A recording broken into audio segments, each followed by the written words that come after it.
Portere and Franco Priami. All right, fans, here we go. The time has come for our main event of the evening. 12 rounds of boxing for the WBA Bantamweight Championship of the World.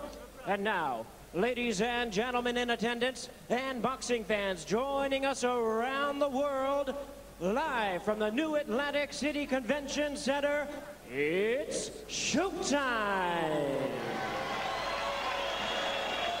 Introducing to you at this time, a referee in charge of this bout, working in this his 76th title bout, Frank Cappuccino. Introducing to you, ladies and gentlemen, at this time, the challenger on my left, fighting out of the blue corner. Entering the ring wearing black trunks with gold trim. He weighed in at the bantamweight limit of 118 pounds even. He is undefeated in his campaign in the ring with 44 wins, no losses, 2 draws, and 24 wins coming by way of knockout. From Albuquerque, New Mexico, here is the 2-time undefeated junior bantamweight champion of the world, known for his crazy life as Mi Vida Loca, introducing boxing's colorful Johnny Tapia.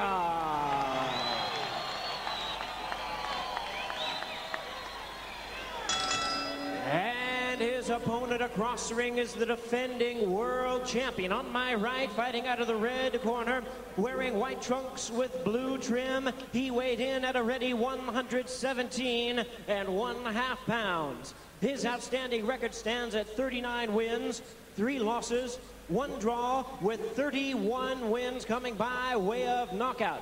From Sunyani, Ghana, here is the former WBC Super Flyweight World Champion and the 2-time and current WBA Bantamweight Champion of the World, introducing the Ashanti Warrior, Nana Konadu. Once again, our referee in charge, Frank Cappuccino, now to give instructions. 12 rounds of championship boxing schedule. Good evening, gentlemen. You were both given your instructions in the dressing room. This is a world championship fight, and I expect you to conduct yourself as such. Any low blows, any holding, hitting, rabbit punching, kidney punching will cost you. There is no 3 knockdown rule, is not in effect.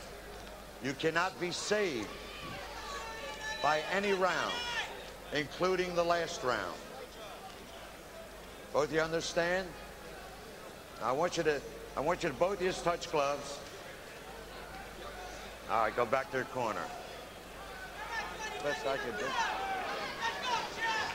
Has Johnny Tapia, Bobby, ever been in there with somebody who hits as hard as Nana Konadu? My best guess off the top of my head, Steve, would be no.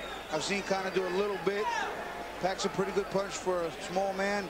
Tapia is not a big power puncher, but his speed generates good power, and that's going to be key tonight. Ferdy, is there a concern that Tapia could revert to his instinctive brawling style, which Freddie Roach doesn't want? Oh, I think so. I think there's no way to keep him from doing that. In fact, that may be his strength. His strength is he's Johnny Tapia, period. That's who he is. And he's got a reputation as a fast starter. Never a dull fight with Tapia, constant motion and energy. The thing about Tapia is he truly loves to fight. This is his life right here, right inside that ring. He wants to fight. He loves it. Loves it. He's dedicating this fight to his wife, Teresa. He says, I can't lose. He's going to have to kill me to win. He really has a flair for the dramatic. Let's hope not. He's got mama on his trunk, so he's got everybody in the act. Nice right hand and double left hook to the body. Konadu told us the key to neutralizing Tapia is speed, although Konadu does have power.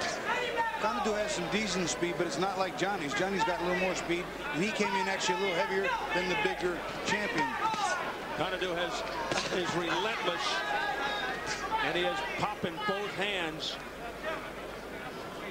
Tapia, I found the best strategy in forecasting him. Last week, he told us he's going to fight on the inside. And yesterday, he said he's going to try to be slick, try not to get hit, be sharp. Even though he's taller, I think Konadu might be a little too strong on the inside for Johnny. Johnny's fighting smart. Side to side, lateral movement, quick in and out. Konadu has to back Johnny up, but he's got to punch. He's got to work his way behind a good jab, and he's got to be active and effective. Is this up there emotionally with the Danny Romero fight? We asked him. He said, every fight is big, but this is my toughest. He'd be glad to get this first round over with. You can see he's very tight. He's still not loose. He's still not Johnny Tapia yet. You're saying easy. He's trying to be the Tapia that Freddie Roach wants him to be, and he may be a little confused right now. Well, Konadu's not throwing a lot of punches. He keeps coming for it, but he's not doing an awful lot of work. And they always say the good big man will beat the good small man. Moving up with Johnny Tapia is not an ordinary good small man. And he's putting punches in. I mean, you know, he lands to the body, he lands to the head, not big punches, but they're landing. The other guy's just looking. I mean, sort of a replay of what we saw last time when Lopez had the advantage but couldn't get it off as fast as the other guy, as Page. We've learned in watching Tapia, everything with him is a war. He does love to brawl. Oh, stinging left hooks to the body by Tapia. See, those kind of things win round 4. I mean, those are big, those are impressive. The other guy, in the meantime, is just crawling forward and like just waiting for his opening, which may never come this round. Tapia. Konadu seems to be trying to find his timing, Steve. He cannot gauge Tapia yet. No, he is truly hunting. He is truly trying to say, where's this guy coming from? And of course, it's hard to predict. Tapia comes from all over. Tapia, who's best when he does use the angles and shoulder feints and things like that. But he has a puncher's mentality, but he doesn't have a big punch. End of round 1. He did all right that time. He took that round as far as I'm concerned.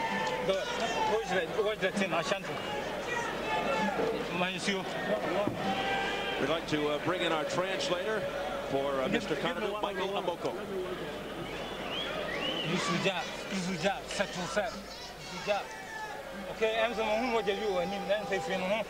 I'm putting some cramps in your face.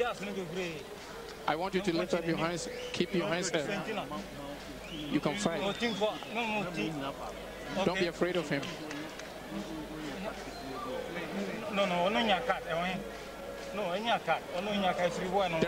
There's no it's not a cat. It's not a cat. No. My face. Baba Somalia talking to Nana Konadu. Okay. Apparently a little bit of concern about a nick, but he said it's not a cut. Don't worry about it.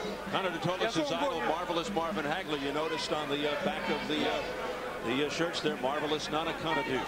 Yeah, I noticed something on the back of Tapia. He's got a new tattoo. This one says Tapia on it in 4-inch letters. You can hardly see it because it's coming over his trunks.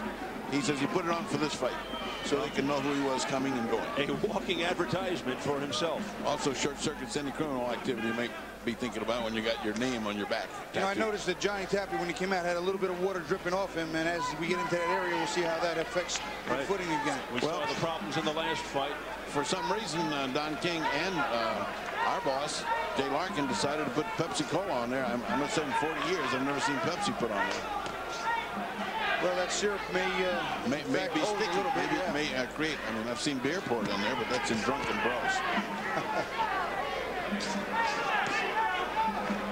Tapia does appear to be fighting a smarter fight, less emotional, doing what he has to, even though it's a little bit of sometimes a downer, I think, for him. He likes to really get to the action.